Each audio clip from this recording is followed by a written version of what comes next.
Hey everyone, welcome back to the Epic Games YouTube channel. My name is Ralph. This is the life and suffering of Sir Randolph Brante. In the previous episode, I died twice. That means I only have one life left until final death takes me up that pillar or maybe down to hell, who knows. I made a rather controversial decision, which might have caused the whole bunch of innocents to get hanged.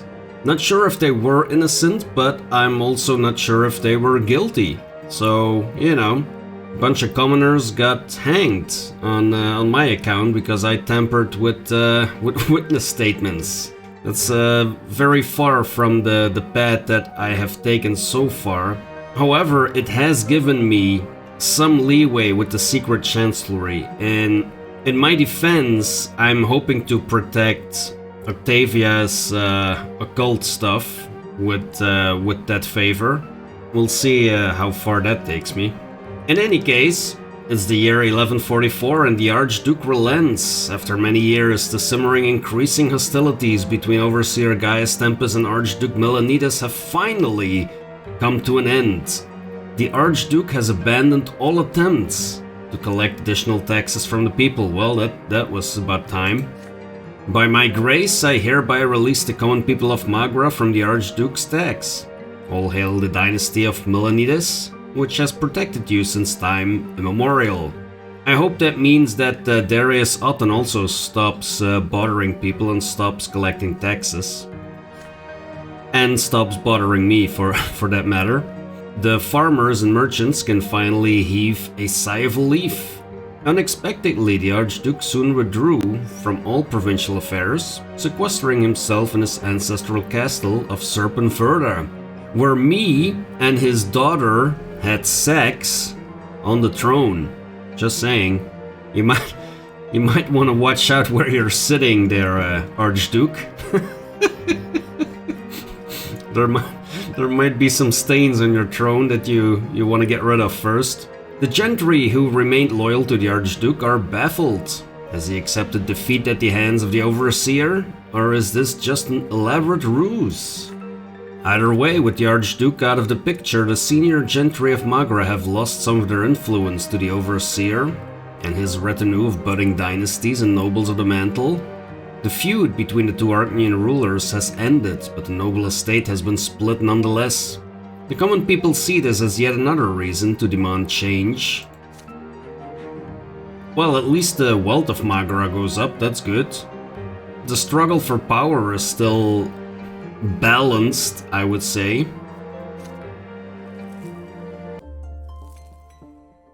Another year of service as a judge is behind you. You have no time to celebrate. Your days are filled with unremarkable litigation and similar looking complaints. Again and again you see poorly written complaint forms. They claim that noble landowners are extorting money, punishing commoners for nothing, doing whatever they please. You have noticed the change in tone, from pleading to desperate to quietly furious. The lowborn lot is to suffer, but how much longer can they endure? Every day, once the petty litigation has been dealt with, you return to Otton's case. Again and again for 2 years now. You search for a way to do the unthinkable, to have an Arknian, and the High Commander at that, convicted for his crimes. I mean, he better be, he cost me 2 lives, you know? You have not heard from Otton since your encounter at City Hall, but he likely has spies among the judges and gendarmes. Sooner or later he will realize the true state of your progress and find a way to get rid of this case. And you. Unless you are prepared to strike the first blow. But what should you do? Will you speak against Otton in public? Summon him to trial? Is there any other way to deal with the High Commander? Another way, now is not the time. So you wait. Prepare. Justice for all who can afford it. As you approach the steps of the prefecture today, a line of legion soldiers wearing red cloaks bar your path. They are the personal guard of the provincial overseer. Has Gaius Tempest graced you with his august presence? You enter only after presenting your judge's signet to the guards. The common room of the prefecture is remarkably quiet and deserted. All petitioners have been chased away. The judges and gendarmes do not dare to leave their offices. Everyone is afraid to breathe. The Overseer, the Emperor's own brother, has arrived completely unexpectedly. The guards standing watch say you are expected at the prefect's office. You're escorted upstairs. Oh man. Am I gonna meet Gaius Tempest? Whoop-de-doop-doop. Borne is visibly anxious, yeah, I would be too. The honored guest is there, reclining in the prefect's comfortable chair, his crimson fur-trimmed cloak cast over his back. Is Overseer Gaius Tempest himself. You bow deeply to the Overseer. He acknowledges your presence with a quick nod, turns back to Borne. Well, Borne, I'm positively incensed to see what has become of the city under your care. I put you in this seat to instill order under imperial law, but you have given the commoners too many freedoms. Oh boy, here we go. And now they are revolting against their lot in the Emperor's rule, plotting, forming secret societies, and now an explosion in Anizati. An attempt on the magistrate's life. Everyone in the city is talking about some group called The Last Straw. This is unthinkable. Well, to be honest, in the previous episode we kinda killed a whole bunch of The Last Straw. I might have had something to do with that. Borne accepts the blame without any sign of emotion, but you notice the muscles twitch behind the wrinkles of his face. I have ordered the secret chancellery to deal with this last straw, but their leader, a low-born woman named Sophia, is still at large. Last night I ordered a Legion squad to set a trap for the Sophia. We almost had her, but then an Arknian appeared and attacked the soldiers. Eh? Borne glances at you, confused. An unspoken question in his eyes. Did you hear that, Brante? An Arknian? Defending a low-born woman? How?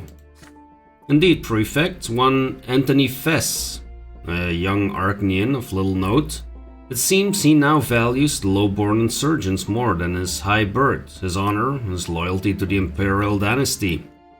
Baron Fur of the secret chancellery has been tracking him for quite some time. The young man began mingling with revolutionary rebel and has since lost his mind. Now he swings his sword about in defense of the rights of the common folk. Let us leave the insurgents to the secret chancellery. That is their duty. What concerns me, however, is Anthony Fess. My legionnaires were nipping at the insurgents' heels, and then this Arknian appeared and murdered 5 soldiers. Those poor souls were utterly flummoxed, unsure whether to fight back or humbly accept their death at the hands of an Arknian. The mind boggles, Your Eminence. An Arknian has broken the law for the sake of the common estate? May I assume Your Eminence has a plan for this, Sir Fess? Would that I even had a semblance of a plan with a sordid predicament. Anthony Fess is a traitor who has committed a great offense against the crown. Yet he's an Arknian. I shudder to think what might happen were he to be prosecuted to the fullest extent of the law. This has never happened in all of the province's history. The Arknian dynasties will not tolerate it. And Archduke Melanides will be swift to take advantage of the situation and undermine my authority in the province. Oh my goodness, are they gonna put this on me? Your Eminence, the law of the Empire is the same for all its subjects. Perhaps it would be better to have its power demonstrated once and for all. Sir Fess challenged more than a soldier of the Legion, he challenged the rule of the Emperor himself. Borne, what did I just tell you? Prosecuting an Arknian would represent an even greater threat to my authority. Find another way. This Fess is young and hot-tempered, so push him to the breaking point in the courtroom. Get him to draw a sword, let everyone see him for the dangerous traitor he is. Even for an Arknian, this would be an unforgivable transgression. Not even the Archduke would dispute a verdict against him. Gaius Tempest's gaze focuses on you. You do your best to show no emotion and remain as invisible as possible until the Overseer gives you permission to speak. Yeah. I wish I could melt into the carpet or something right now. Judge Brante, you are here for a reason. You will handle the prosecution. Rather have Sir Prefect deal with this mess of a case himself, but he is too powerful to risk if it fails. Oh great, yeah, and I'm not? What do you mean, I'm not powerful? You douche. Rest assured, many nobles and Arknians will demand you set him free no matter how much evidence you have against him. The traitor Fess must be punished, but I ask you to ensure that my reputation remains untarnished. I have no intention of going down in history as the Overseer who allowed our inviolable Arknian rights to be compromised. That will be crossing the line. Prepare your case. Gaius Tempest rises from his seat in the blink of an eye and walks out, escorted by his guards. For a few seconds utter silence fills the prefect's office. Then at long last Borne feels he no longer has to restrain himself. Oh, now you're the tough guy, huh? He blames me for what's going on? Me, his most loyal human? No. I will do everything I can to have that criminal punished. Do you realize how much it will advance our cause if we can get that Arknian condemned in a court of law? This is the only way we can instill the rule of law in these lands, Brante. The Overseer insists that the trial be scheduled for tomorrow. Anthony Fess has been located. He was found surrounded by gendarmes on the street. However, he did not resist and gave his word of honor to stand trial. You barely have time to prepare the charges before entering the courtroom. Oh, great. The normally half-empty seats in the courtroom are crowded today. The highest ranks of the aristocracy, the most noble families and dynasties all focus their gaze on you as soon as you step inside. In the depths of the courtroom, you notice Octavia Milanides, surrounded by her retinue of young ladies. The Archduke's daughter watches the trial unfold with a wry and indifferent smile. You ascend the podium. Prefect Borne himself presides over the board of judges. The courtroom door swings open and the defendant, Anthony Fess, enters, escorted by gendarmes. The young Arknian is dressed in defiantly modest garb for his status. No embellishments, no jewelry, just a simple linen undershirt. However, he still carries a sword, as expected from a high-born noble. You read the charges as procedure demands. Sir Anthony Fess willfully caused the lesser death of 5 soldiers of the Legion, thereby allowing a number of the last straw insurgents to escape punishment. Murmuring fills the courtroom. The Arknian's large, dark eyes watch closely, catching every motion in the hall. Then suddenly, Anthony Fess interrupts you to speak for himself. People of Anizotti, I was not brought here by force today. I broke the law, and I am ready and willing to be held accountable before all of you. I fought those Legion soldiers and I killed him. Did I violate Imperial law? Yes, I did. Yet does anyone even bother to count the transgressions committed by our rulers on a daily basis?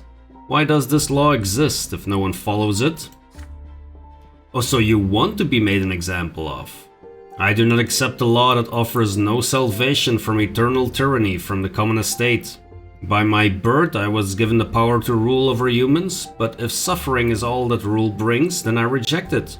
I'm ready and willing to sacrifice my very life for the sake of justice, so that all citizens of the Empire will begin to respect the law. The young Arknian's words, loud and desperately audacious, spark turmoil in the courtroom, yeah.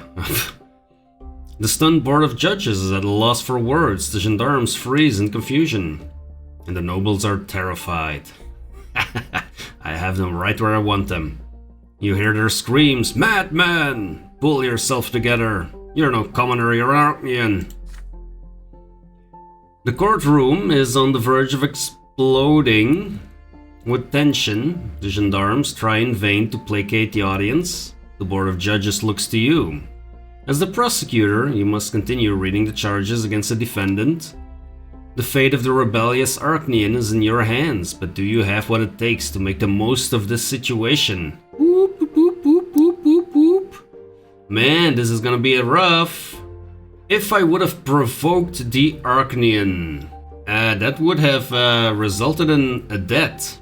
Yeah, good thing I can't do this, but it would have been good for my career. My career would have gone to future prefect. Oh no, I'm already at future prefect. Ooh. Let's see, my family reputation would have gone up. So, if I acquit him and clear him of all charges, I get protector of the people?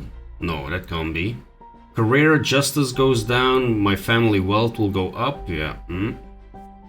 If I turn to Octavia for aid, my career goes up, justice goes down, and Gaius Tempest is +1. And if I find him guilty as the law demands, actually as he himself demands, then order of the province will go up, that's good. Diplomacy is already at max, and then justice +2 and career -1. Hey, this is actually good. Like, it doesn't hurt the family, which is what I care about most. Is this, though, gonna cost me that patronage of the powerful already? That is gonna suck if that's true. Anyway. You exchange glances with Borne. The time has come to keep the promise you gave him and bring all nobles, even Arknians, under the rule of law. Borne nods, determined to support your accusation. You raise your hand in a commanding gesture. Yep, that's me. I'm very commanding. Calling for attention. With everyone focused on you, Anthony Fess's voice trails off. You continue your opening statement and list in detail all the transgressions committed by the young Arknian nobleman. 5 counts of assault and murder of an imperial servant, aiding insurgents, and his rebellious statements made just now in court. I added those on top, huh? The evidence is presented next, piece by piece. Summoned to the podium one by one, the reborn Legion soldiers who suffered lesser deaths at Fess's hand confirm your every word. Anthony Fess stares you down defiantly, his gaze full of scorn. The aristocracy bristles at your accusations, even after Fess's call for a revolt. There are whispers in the stalls. What is the judge thinking, trying to convict an Arknian? But you are well prepared. You have earned enough favors in high places, even the nobility will have to step back. Magistral Vermin rises to speak. Judge Brante is young, but he deserves our trust. Sir Fess's transgressions against the Empire are heinous. His views are even more so. The insurgent must face justice, his high birth and lineage notwithstanding. Slowly, reluctantly, the nobles side with their leader. The trial continues. The outcome is all but decided after the magistrate's speech. The board of judges, led by Borne, is ready to deliver the verdict. The other judges are uncertain, but the prefect's eyes are adamant. We find Sir Fess guilty on all counts. For treason, insurgency against the crown, Anthony Fess is sentenced to exile to the Northern Isles. The Fess family will forfeit its estate to the provincial overseer. Oh, nice. So Tempest gets something out of this, anyway. May this be a lesson to all subjects in this province, regardless of their birth or estate. From now on, no one is above the law. Judges, I accept your sentence. I prepared myself long ago to suffer as the lowborn suffer, but mark my words, justice must be the same for all. I will fight against the old ways until justice and equality reign throughout the Empire.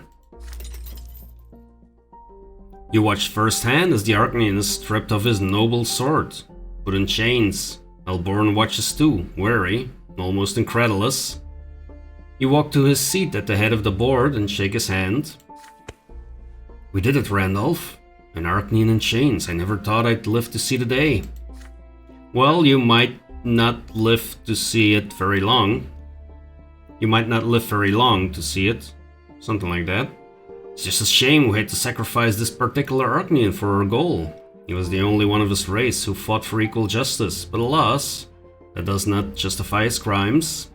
Still, case is over now. Get some rest, Frankie. You've earned it. He's so tired he can't even pronounce my name. A letter arrives soon after the trial bearing the Overseer's seal. Predictably, Gaius Tempest is displeased with the outcome. Sir Judge, I warned you against exactly this kind of impertinence. Now I will face a hail of complaints from all the Arknian dynasties in Magra.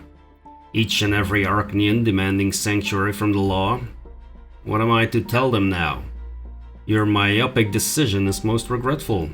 From now on, I will be more careful when selected trusted individuals. You file away the Overseer's letter, grab a bottle of fine wine and head to the prefect's office with it. You may not have won the Overseer's favor this time, but today was a triumph, nevertheless. Okay, so we go to discontent. Yeah, that's good, because we were in unrest, apparently. So yeah, that is positive. My career goes back to judge, not future prefect, but that's okay. Justice goes up again. That's good, because it was going way too low. And yeah, diplomacy, I'm still a master diplomat, as I have been for many and many episodes. Oh no! Deafening silence fills your home. You're standing by Mother's bedside. So are Father, Gloria, and Nathan. For an entire day, Mother has been feverish, barely conscious. Gloria never leaves her side, not even for a minute. Nathan has even stopped drinking so he can offer your sister his awkward help. Mother's health deteriorated greatly over the past year, and fighting in the family home has dealt a great blow to her. She has been bedridden for a month. You've been to every doctor and folk healer, no one can help her. They all tell you the same thing. Lady Lydia's life is in the hands of the twins now. She passes away, she will not come back. And so you wait by Mother's bed in sorrow, hoping that she will regain consciousness. There is a long silence that no one has the courage to break, then at last you hear Nathan's meek voice. Mother, it's me, Nathan. Can you hear me? Mother suddenly rises on her elbows. She looks around, her eyes unseeing, beads of sweat forming on her pale forehead. My son, where are you? Nathan takes Mother by her thin, emaciated hand. She leans closer to look at him, struggling to recognize his face. Stefan, were you playing with your younger brothers in the garden? You must be all dirty, come here. You may not be my son, but I care for you as though you were my own. What a nice, happy family we have, a blessing from the twins. Oh boy. Nathan is unsure what to do or say. Father strokes his wife's hair. His eyes are two orbs of searing, indescribable pain. You're a little confused, Lydia. This is Nathan. And the children are all grown up now, remember? Mother's eyes were bright and alive just now, but the next moment they grow dim again. Her head falls weakly back into the pillow. You're right, my husband. Children grew up, and I was never able to teach them how to live in peace with each other. I let you down, Robert. You made a mistake when you took me into your home. You saved my daughter and me from a life of poverty. How did I repay you? Oh man. Gloria cannot take it anymore. What are you saying, Mother? Don't you dare blame yourself. You did your best. You did all you could. Father looks away, unable to hold back the deluge of tears. Mother's voice, so faint now, calls out to you. And Randolph, where is he? With great care, you move closer to Mother. You answer her quietly, you're here right by her side. Randolph, I'm so happy to know you're here. Always knew greatness awaited you, ever since you were a little boy. What a shame I won't be there to see it. I couldn't save the Brante family. I will face my punishment and my final judgment, but don't worry, my dears, I'm ready to stand before the twins. Lydia Brante's voice trails off. No longer a voice, just a final whisper of life. Will you accept your mother's death? Or will you find a way to fight for her life? Oh my goodness, I don't even have that option. Wow. Wow. And because the unity is 5. The unity is 5 instead of 7. I cannot unite the family. Oh man, that hurts. I can also not share my strength with Mother. Because the unity is not 8.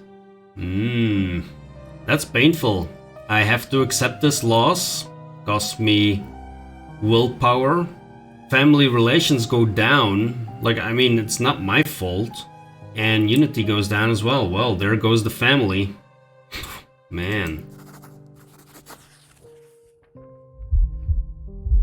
Your heart aches, grows numb as you realize the inevitable. There is nothing you can do to help your dying mother. There is nothing that would give her strength. Your family has grown weak from all the spite and strife that's filled your home. Even now, at Mother's deathbed, you can feel the enmity, disappointment and anger driving your family apart. Children, accept this humbly. Her voice trails off, her eyes grow dull. Her cold hands release yours, fall onto the bed and grow still. The last emotion on Mother's face is a sadness born of exhaustion. A scream of despair rips itself out of Gloria's throat. We did this to her. We fought so much that we killed her. Me, Stefan, Randolph. Nathan yelps with grief. He runs away, howling. Father slowly sits and takes his late wife's hands in his. His tears flow no more. His eyes stare far into the distance, empty and bleak. Lydia. You mourn her together, but alone. You leave the house to roam the garden, empty and numb. Mother has left this world for the peak of the pillar to face the twins' judgment. She spent all her life preparing for this journey. But now her mortal life has ended. She's no longer here. Never again will she gather the family at the table. Never again will she offer a word of solace in trying times. Never again will she greet you with her quiet, humble smile. You bury your face in your hands. Lydia Brante, your mother, has left this world. Wow. And we have to deal with like an indifferent family. Ouch. And it's yeah, wow. It's going bad. It's really going bad. Man. I've been trying so hard. I didn't go in with all the schemes of Stefan and Gloria. Yeah. Maybe it's that decision from the previous episode that hurt family unity, didn't it? Oh man, I think that is actually what did it. The decision to hang those innocent people that hurt the family unity, yeah, for sure. Because Father was against it, Gloria was against it. That could have been 2 points. I would have to look back on the previous episode on how much I lost there, but man, this, I mean, story-wise, this is great. Like, I really have to deal with a decision I made 1 episode ago, and it has extreme consequences. Wow.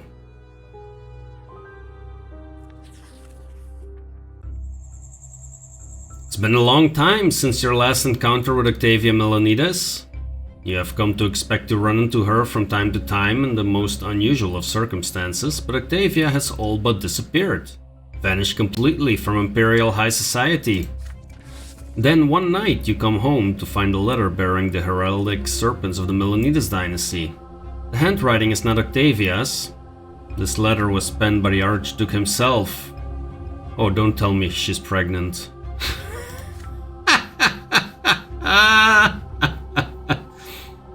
We, Duke Tarquinius of the great Melanides dynasty, salute you, Judge Randolph Brante. We have been made aware of your relationship with our daughter Octavia, but we shall leave the particulars of this relationship for another time. What do you mean, the particular details about having sex on your throne? Lady Octavia has disappeared.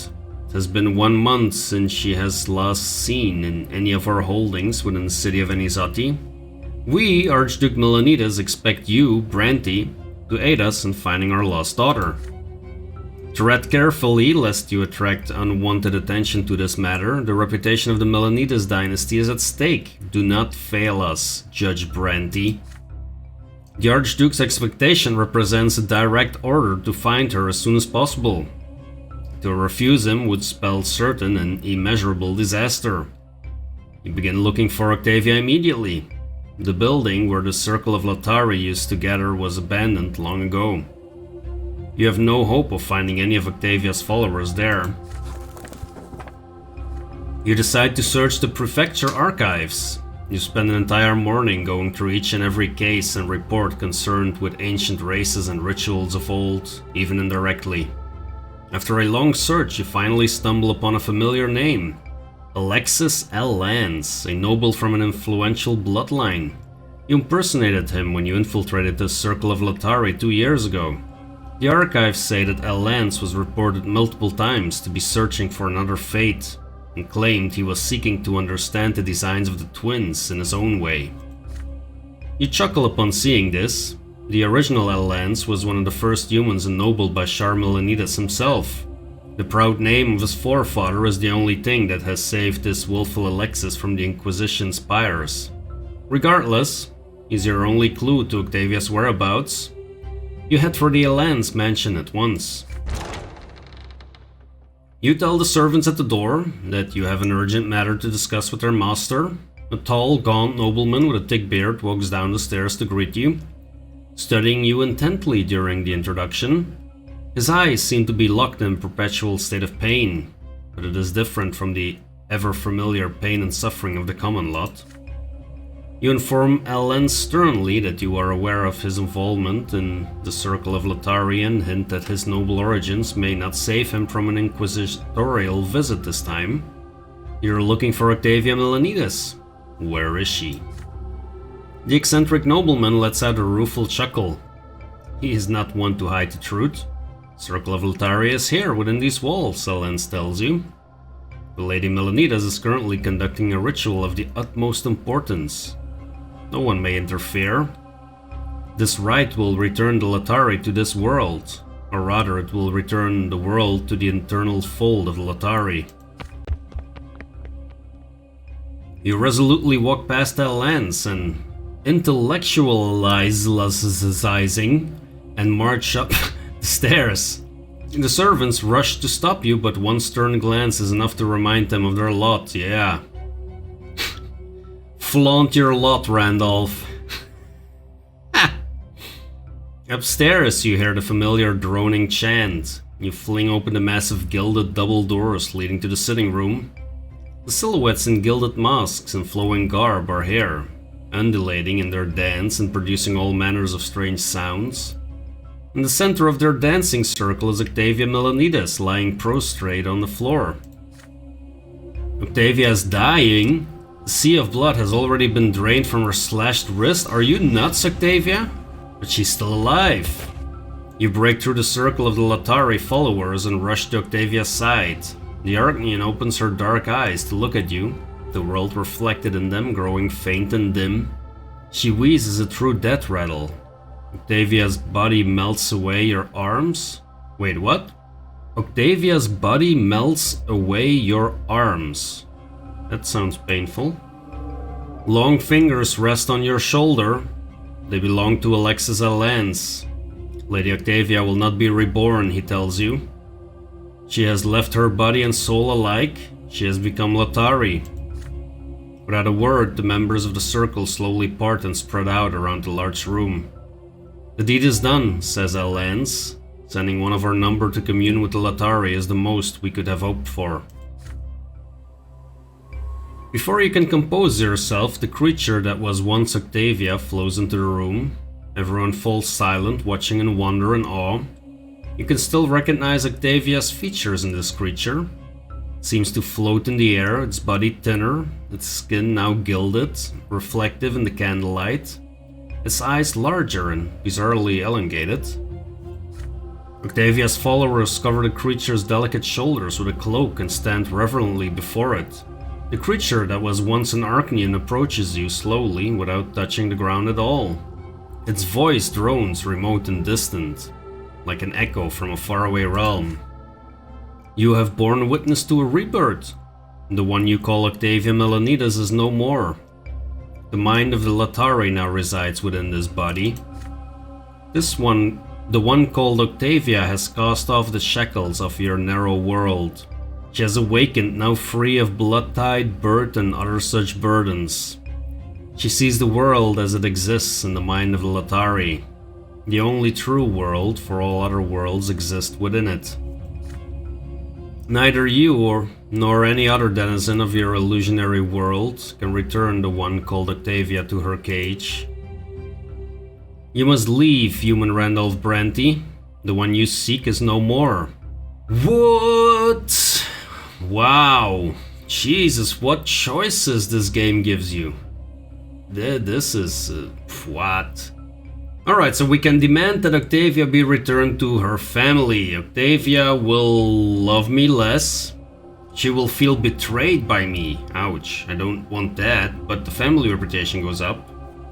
We can let the La-Tari go, which the family reputation goes down. Octavia likes me, but she gets a status fled. I can accept my beloved's transformation. Family reputation goes down, willpower goes down, and Octavia Melanides is a spiritual bond. Or I can open myself to the truth of the La-Tari. Family reputation goes down, willpower goes up, and I gain a spiritual bond. So either I lose willpower or I gain willpower.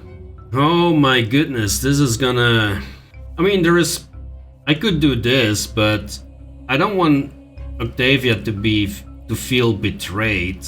It is gonna hurt the family reputation though, which really sucks, because the reputation is not that great. Let me open myself to the truth here, gain some willpower. Dazed by the encounter, you look at the creature into which Octavia transformed before your very eyes. You cannot help but think of the only other La-Tari ritual you have seen. The gilded faces, the intoxicating dance, the strange connection that made everyone and everything seem as one.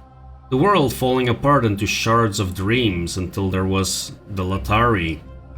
Octavia chose this path. She has walked it to the end. Carefully you reach out and put your hand on the shoulder of the creature that was once Octavia. Its body is so delicate now, so fragile that you fear to shatter it with a single touch. The gaze of its abyssal, almond-shaped eyes is utterly unhuman. You ask the now reborn Octavia to show you the truth of her new existence. Is there a way for her to share this experience with you?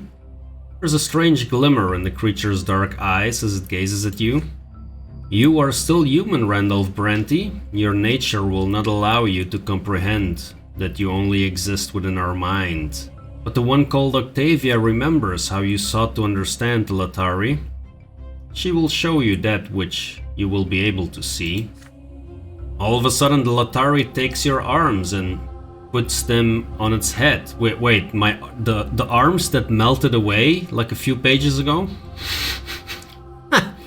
Your body reacts to this touch with a flurry of emotions and sensations you cannot even attempt to describe. The creature then turns its head, looks at you. Its eyes are nothing, emptiness, darkness.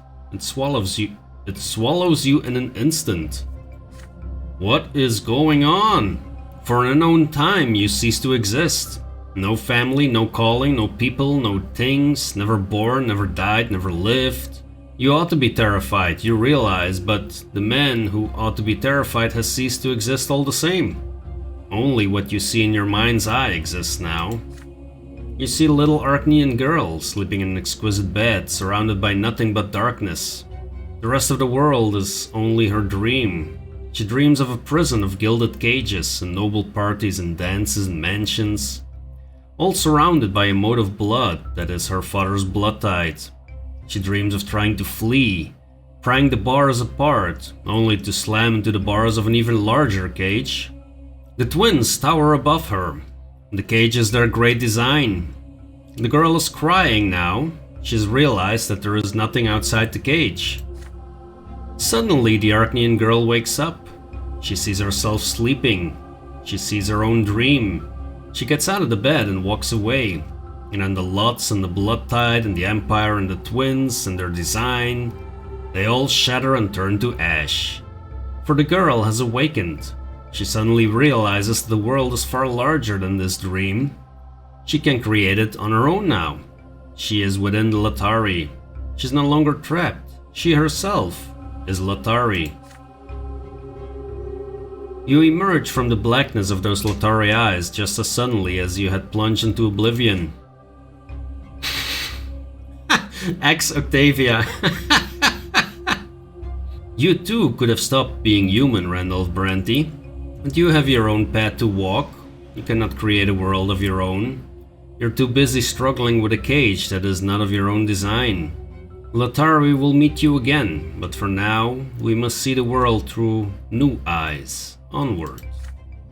The creature's fingers trace the outlines of your face. Your body reacts to this touch with a flurry of emotions and sensations you cannot even attempt to describe again. That's the same paragraph as before.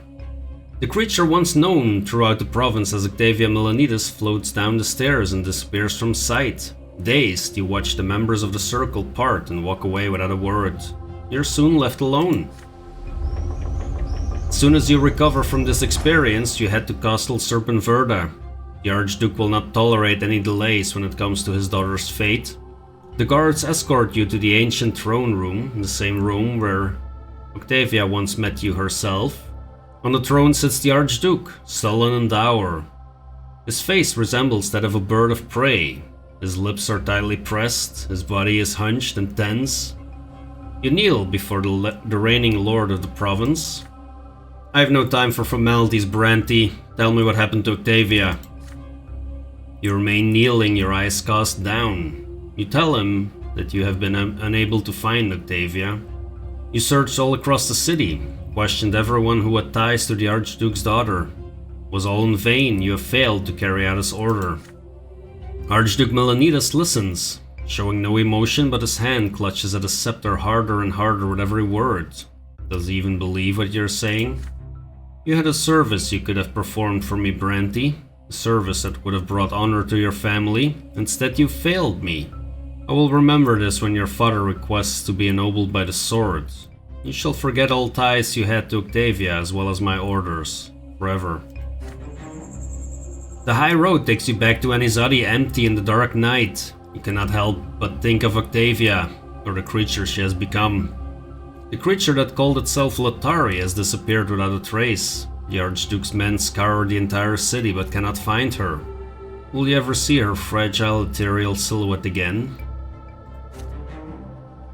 Tarnished honor, damn it.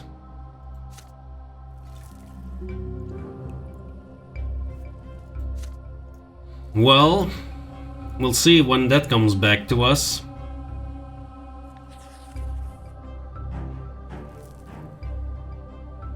The runaway bride. This event is a consequence of previous actions. Gloria is not married.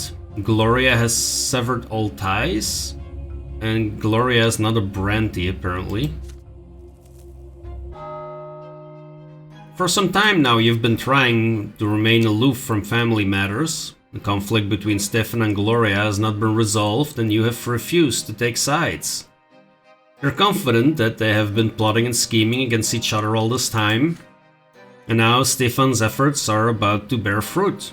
All the arrangements have been made, all the negotiations are done. Gloria is about to leave the Brante home to marry Sir Jose El Pelatir, the noble of the sword who has fallen madly in love with her. Your sister fought tooth and nail, but could not hold her ground against Stefan forever.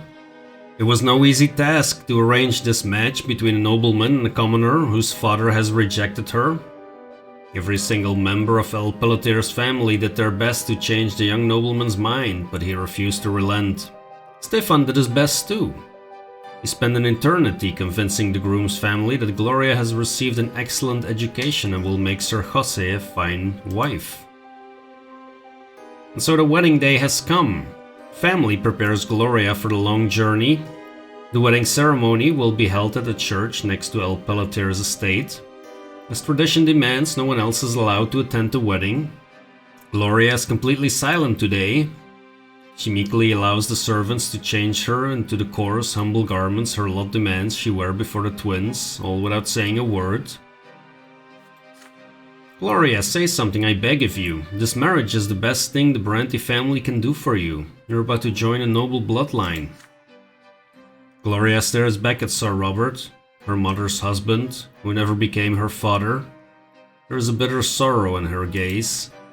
I think it's more likely I'll be added to the family's opulent collection as another exhibit. But still, from the bottom of my heart, I thank you, Sir Robert. You've destroyed the last of my illusions. My fate rests in the hand of my noble masters, and it always will. Father responds with a heavy sigh, at a loss for words. You prefer not to intervene. Gloria would rather not speak to you anyway. Just outside the door, you hear the neighing of horses and Stefan's excited voice. Gloria, your groom has arrived. The man who enters Gloria's chambers behind Stefan is Gloria's betrothed, Jose El Pelletier himself. His dignified bearing and the thin features of his wistful face betray his noble origins. An elegant earring glints in his ear, concession to modern high fashion. El Pelletier greets the bride's family with an elegant bow, gently kisses the hem of Gloria's dress. The young noble of the sword takes great pains to remain composed, but standing so close to his future wife, he cannot help but let his emotions show. Good sirs, I fell in love with Gloria the moment I laid eyes on her at that fateful party so long ago. If I may, I give you my word that you are giving her to a respected and prosperous home. And from what Sir Stefan has told me, your family's standing will only benefit if Gloria becomes a member of another family. After all, I am born nobleman with a hereditary title. No scandalous rumors or gossip regarding my wife's origins can ever harm me. And any man who dares to speak a word of slander against Gloria shall face a duel to the true death. Well said indeed. Most wonderful outcome for everyone involved. Except for Gloria. Gloria will want for nothing. I will keep her safe from all the world's troubles, free to write poetry, indulge in entertainment, and serve her husband. Yeah. The enamored noble gazes at Gloria with a tender expression. She hides her eyes behind her unkempt hair. There is a hopeless look about her. Gloria, my love, it is time, our journey calls. The temple is ready for the ceremony. Very soon we shall announce the sacred intertwining of our destinies to the twins themselves. And then your new home and new life awaits. Gloria looks up. There is an obscene glimmer in her eyes, so familiar from your childhood years. No. I don't agree with any of this. I'm not a member of the Brante family after all. They can't trade me away as though I were their property. I'm a bastard child of lowly birth, that's what I'll remain. At a loss for words, El Pelletier turns to Stefan. He expects an explanation. Enough, you're embarrassing us. Am I? As far as you're concerned, all I've ever done is embarrass the Brante family, so deal with it. Gloria breaks free of El Pelletier's embrace. He lets her go, utterly baffled. I am leaving. I'll live on the street, or on Skid Row, I don't care, goodbye. And goodbye, Randolph. I took care of you my entire childhood, but you still wouldn't stand up for me. This isn't my home anymore, I'm gone. Gloria rushes down the stairs, her rage fueling her speed. No one has the courage to stop her. Stefan barely musters enough composure in the face of this fiasco. What is the meaning of this, Stefan? You told me she agreed to the wedding. Do you have any idea how this will sully the reputation of the El Pelletier dynasty? Enough, Jose. I'm just as flabbergasted as you are. Is this another one of your schemes, Randolph? Don't trust anyone in this house. Oh yeah, now it's my fault? You dickhead. Stefan begins to pace around the room. Driven by helpless rage, El Pelletier shakes his hand. He returns to his carriage with a scornful expression. Gloria has run away from home. You cannot find her no matter how hard you search the surrounding neighborhoods. Did she find refuge in the seedy underbelly of Anizzati? Did she leave the city entirely? You will never know. The Brante home feels emptier now without her. You wander the halls, lost in memories. You remember Gloria leading you by the hand through the yard and showing you the shining pillar for the very first time. You remember playing together. You remember how you and Stefan went looking for her in the Anizzati ruins. You remember the quill and paper that were your sister's constant companions. You refused to get involved in your sister's destiny and now you have lost her. Wow. Well, she has fled. Oh my god, sure, yeah. My family is absolutely destroyed. Destroyed.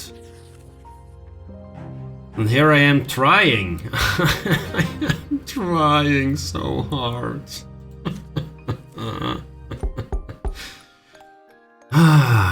Thomas, couldn't you have married Gloria? I mean, this is a day you remember well. It began with a loud, impatient knock at the door. You're surprised to see Thomas paying you a visit in your home. There's joy on his face as your old friend shakes your hand. Brante, it's been a while since I saw you last. Just got back to the city, visited my folks, and ran straight here. Otton finally stopped hounding me. I sure hope that whole mess is over for good. You invite your friend in, but he gestures for you to wait. Sly smile on his face. I'm in a hurry right now, buddy. So much to do, so little time, I'll explain. Just got back from Sulmina. There was this girl in the village, a shopkeeper named Mira. She gave me shelter and I ended up falling heads over heels in love with her. You congratulate your friend and pat him on the shoulder with joy. He laughs happily. My poor mom and pa, all their life, they'd hoped I'd marry a noblewoman. Used to hope for that too when I was young. Now I know that some things matter more than noble titles. Mira's about to be my wife. You offer Thomas words of congratulation, but he suddenly grows serious. Otton's left me alone, but Mira and I will still be better off far away from Anisotti. I wasn't happy serving in the Legion anyway. I thought the nobleman's lot would set me free from suffering and do the same for my descendants. It just ain't that simple. I was less free than ever. I'll be better off as a commoner again, earning my living by the sweat of my brow. A farmstead might not be an estate, but the high and mighty won't ever set the sights on me again. I'll live my life in peace, just like I wanted. Just got one last request for you though, Brante. You've done so much for me, but I'd be honored if you'd be a witness to my wedding vows before the twins. Okay, so if we bid Thomas farewell, I gain willpower and Thomas starts his new life. I cannot perform the wedding ceremony because I'm not a priest, okay? And I can bear witness to the wedding vows. This has Thomas's new life. It just means that...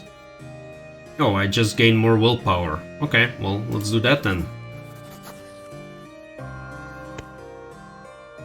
Your hand comes to rest on Thomas's shoulder. It'd be an honor and a privilege for you to be a witness to your friend's wedding. Thomas glows with joy.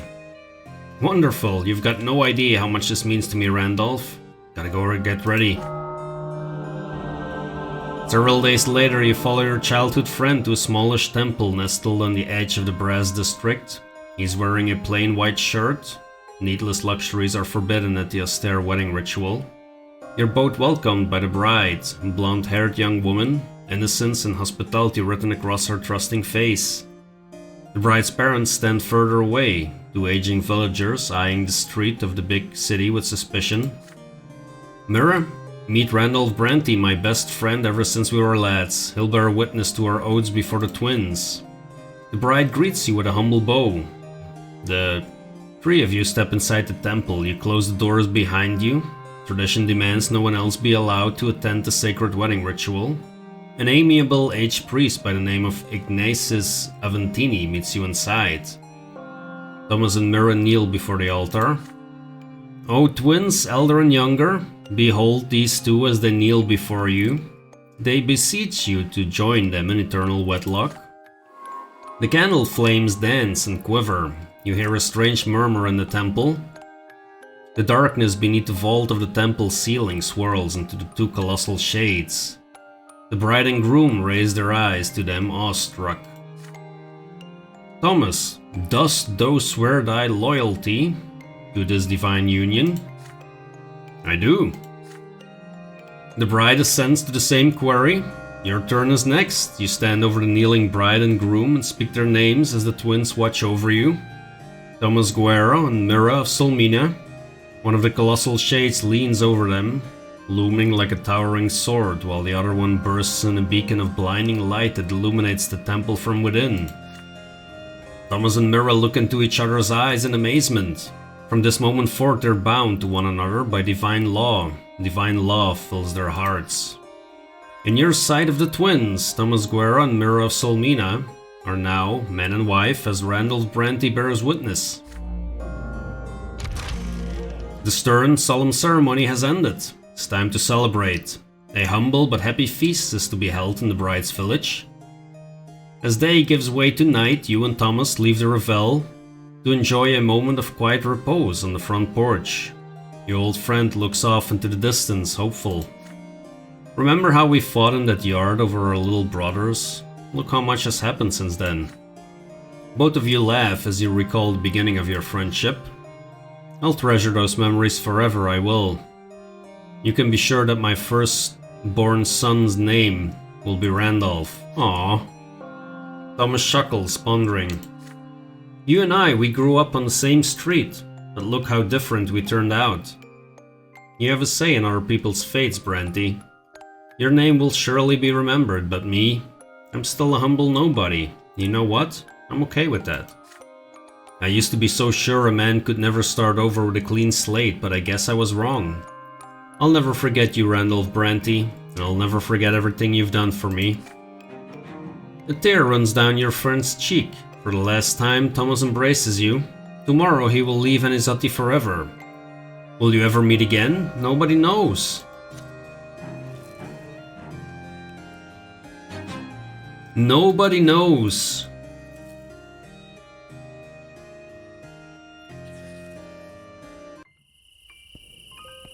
The last few months have been marked by a welcome absence of quarreling at the Brante estate. Yeah, there's almost nobody left.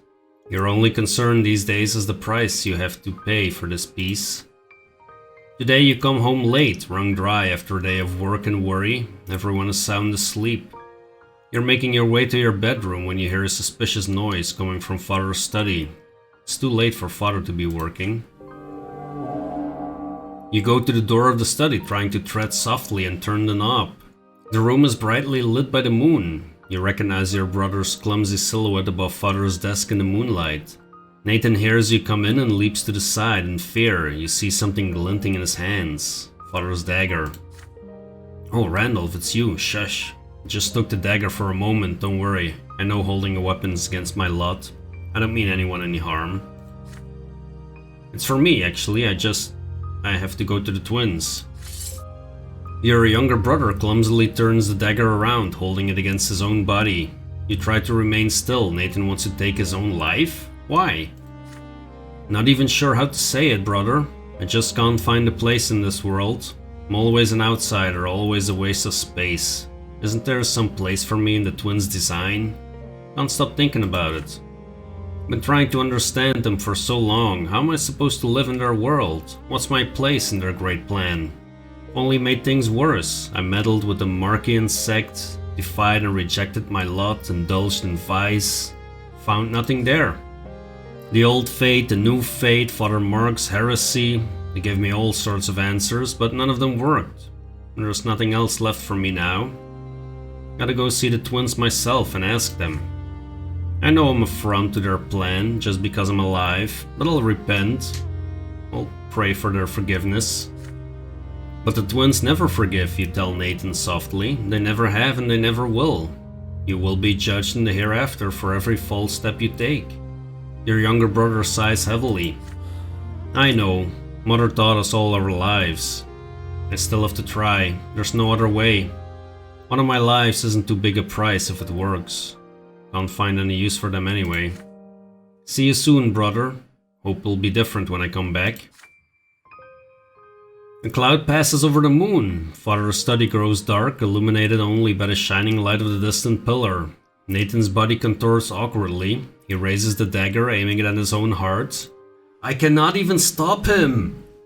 What's up, game? Let me influence this freaking story. Well, I can't call Mother, because, yeah, we saw what happened to her. I can't protect my brother because I don't have theology and not a good relationship with him. Man, so I kinda have to let him go. And I gain relationship with him and he becomes hopeful, so I guess that's something. You take a step back. The life that Nathan is about to take belongs to him. He's free to do with it as he pleases. May he finally find an end to this desperate search for meaning. Nathan whispers a word of gratitude, barely audible, then a sharp exhale as he gets ready to strike. His hands guide the dagger awkwardly through the air and into his chest. Sharp dip reluctantly sinks into his flesh. A weak yelp escapes Nathan's throat. He staggers and falls, blood oozing from the wound. Moments pass and Nathan's body dissipates as his mortal frame dissolves. He has departed to commune with the twins. What awaits him in the hereafter? You pick up Father's dagger carefully, wipe it clean and put it in the drawer of his desk where it belongs. When the skies begin to grow bright before the dawn, you go to the family crypt to welcome your brother back. Nathan is already there, lying atop the granite slab. Even made anew, his naked body is still just as thin, awkward and feeble. He suddenly stands when he hears your footsteps. His eyes are shining with an otherworldly light. I spoke to them, brother. I dared to address them as my soul rose up. I begged the twins for forgiveness and they heard me and they did. And the elder, he reached out to me. He wanted to respond to me, I know he did. But the younger's sword stopped us. It cut the bond between us and I fell. But I saw compassion in the elder's eyes as I fell and he followed me. He shall descend to the lands again, he shall witness our suffering and bring his mercy, and then the world will change at last. Your younger brother shivers, almost convulsing with cold. You wrap him in a black cloak. Together you return home before sunrise. No one in your family ever learns of Nathan's lesser debt. Nathan stops wasting time in taverns with suspicious characters.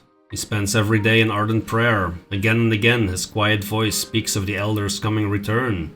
The family watches this drastic change in their wayward son with great surprise.